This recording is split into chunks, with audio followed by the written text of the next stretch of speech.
smiling. Logan is loving this. He is loving. It felt great. It felt great to celebrate afterwards, after the game, and just enjoy life, get the hard work done throughout the day, and then just go out and, didn't do anything too silly, nothing too crazy, but we did find a couple cases of goodies and enjoyed a nice stay at home, watched the rest of some sports that night, and I didn't really know what was going on after midnight, so things were great. That's all I needed. I got a beautiful shot. Obviously, Logan saw me with our camera. We were filming for WTVJ. We got a great shot of Sad Manny walking off the field. It's a beautiful shot. I think it's borderline Emmy Award winning, if you want to say the caliber of Sad Manny walking off the field. He's got a lot of sad pictures lately. I mean, definitely the one coming out today during his press conference that's going viral. Just not so bueno.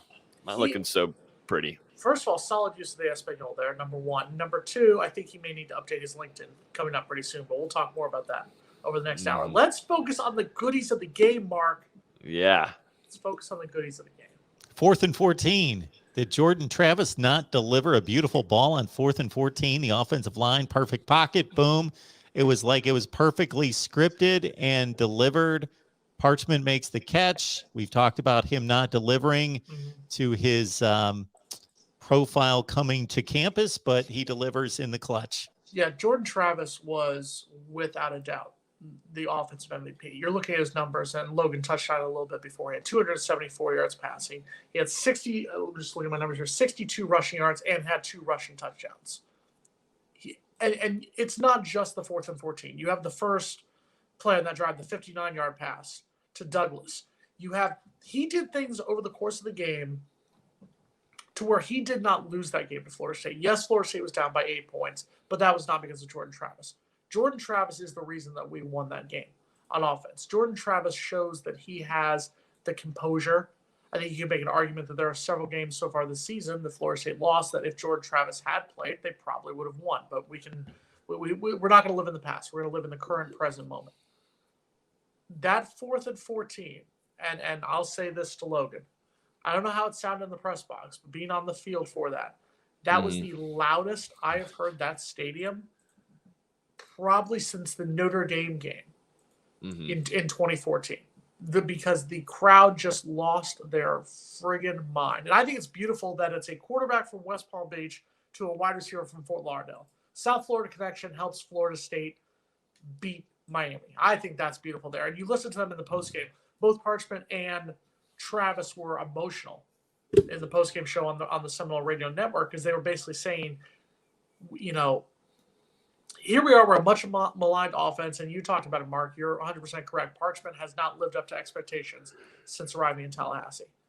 He will forever go down for that one moment in the Florida State-Miami series, arguably one of the biggest moments for Florida State in this series. But I think Jordan Travis gets the MVP award for this game. And I think you've touched on this before, Mark, and we've said this on previous shows. What did we say was the biggest problem against Clemson and NC State, Mark, for Florida State's offense? Couldn't run the ball. Could not run the damn ball. 160 yards rushing in this game. Got over 150 yards. That is the key in this ball game. 3 rushing touchdowns, 2 by Jordan Travis. Florida State finally being able to run the ball. Once again, you don't always have to be sexy. Just get the job done. And running the ball, yes, it was 40 carries, so the yards per carry average wasn't great, but you're getting over 150 yards on the ground. You are going to win almost every single time. Yeah. Now, Jordan Travis had a really, really good game, and he is getting a lot more comfortable there, and that's something he's starting to really believe in himself. He's talked about that a few times and some press conferences and at practice on Tuesday. He's really actually believing in himself. He said he switched that gear in the spring, and that's why I felt really good about him being a starter this upcoming year, because he's starting to learn. He's starting to pull up in that pocket. I mean, he at 2 times specifically where he pulled up in the pocket, obviously 4th and 14 and earlier in the game, where he pulls up and he just believes in himself and he hits strikes. He's throwing darts right where it needs to be. I mean, it's right in between 2 defenders for that 4th and 14 throw to Andrew Parchment. And Parchment has seen a big increase in how he's been playing, I think. He's kind of hit a different gear. He knows this last year. Like this is a guy that, he's got to go in and perform, and he's been playing really well the last definitely 2 weeks alone, and of course this past weekend, and he's practiced well, he's done everything right, he's practicing extremely hard, so that just goes in. You practice hard, it works out onto the field for you on Saturdays. And then look at, like you said, the rushing game, but then defensively, I mean, Jermaine Johnson owns Miami. He owns Miami after that. I mean, he is the king of Miami. That's why I brought it up to Cam last week. I said, we could talk all this hula about Van Dyke. Yes, he's doing great. Congratulations, 3 weeks. After a while, defenses start figuring out. That's how it happens in the NFL. That you'll see Mike White. Mike White was doing great for the Jets. He blew up. Wow, phenomenal. Touchdown. What happened? What has happened since? Defenses, there's film on you, and they figure it out. And, there's a mix of that Adam Fuller had and a mix of Jermaine Johnson and Keir Thomas. I mean, a mix of that. That's why I felt very comfortable. Because if you take away that from Miami, that's all they got. Oh, no. That's all they have. They have nothing else because Florida State can just run down you. And that's why I was wondering why so many people were picking Miami over Florida State in this. I mean, maybe because there were some implications of maybe health. That's all you could do. But, I mean, on paper, Florida State should have, you're supposed to win this game against Miami. If you take away Van Dyke, it's a game over, and that's why I had Florida State winning this and felt confident about it. Yeah, I picked Miami in the game. I'll own it. I picked Miami to win the game because I didn't think Florida State psychologically had gotten over that hump yet, especially after two. I would argue the NC State loss was a crushing loss because of the way they play, the way they had played in that ball game. So yes, that's the reason I picked Miami. But going back to what Logan said for a second. Jermaine Johnson should get a statue erected for his performance. We're talking about 5 tackles for losses, the most tackles for loss in the history of this series. And we're talking about, look at all the great defensive players who have played for both Florida State and played for Miami in this series.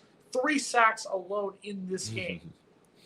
I mean, that's and Logan is 100% correct. Without Jermaine Johnson, because let's be honest, and let's give Miami a little bit of credit. And Mark and I talked about this a little bit before the show. They were down 17-0, and they came back. They were down 17-0. They came back. We're on a 28-3 run. Van Dyke threw the ball well. Van Dyke is the ACC's Rookie of the Year, Freshman of the Year, Rookie of the Year, whatever they're going to call it. He's the top first-year player in the ACC. He threw for 316. He had 4 touchdowns. He had a great game passing the ball, and he exposed our secondary. Our secondary had some serious weaknesses.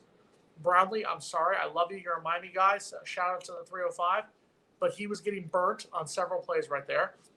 You look on the play by Knighton, the touchdown made 28-20. He's literally just bouncing off defenders. Nobody's trying to make tackles. So there are still some flaws on the defense. So let's give Miami a little bit of credit. They exposed the flaws. But Miami's biggest flaw in this game was the fact that Miami, like we talked about Florida State's rushing game showing up, Miami had no running game. Miami had a total of 43 rushing yards in this game. 43 rushing yards. They had 2 players who attempted rushes the entire game. One was the quarterback, Tyler Van Dyke. The other was Jalen Knight.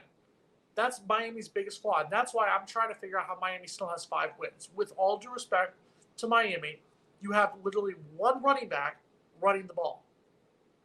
And you had 43 total yards in this game. And that's also because of that front. You talk about it. You talk about Jermaine Johnson. You talk about Keir Thomas. You talk about Robert Cooper had a great ball game.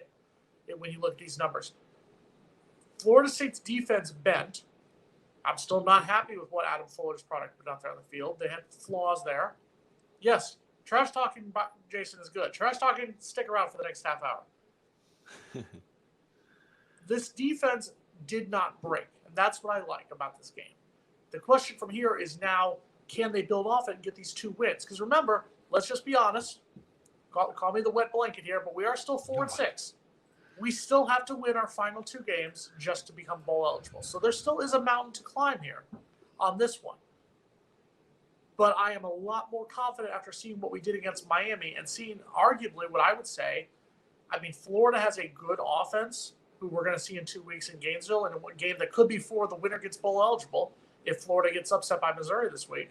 It could happen. You never know. The way that god-awful defense plays for Florida, you never know. But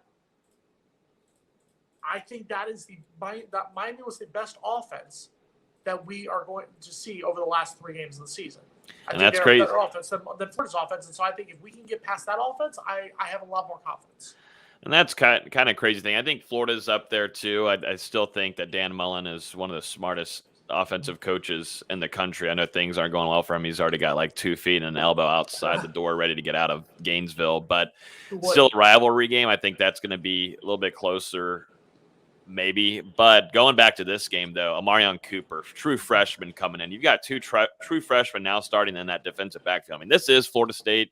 We talk about it all during the offseason. You're always going to bring in extremely talented defensive backs, no matter what it is. If you're going 3-6, whatever the state the program's at, you're always going to bring in talented DBs because they excel well, and then they get into the NFL and they do their thing. Look at Asante Samuel Jr. right now, balling for the Chargers. So he's a starter now. But Amarion Cooper, I mean, had to be another co MVP. It feels like he's got his interception. He was on lockdown. He made, I think, a multiple PBUs during it. And, he's come in and played really well, along with you got Kevin Knowles too. But those two have played really, really good for true freshmen coming in. And Amarion gets his first start against a rival. It's against a rival, and he's not even started a game yet. He played well, I think the staff really liked what they saw with him whenever he was put in the game against Clemson.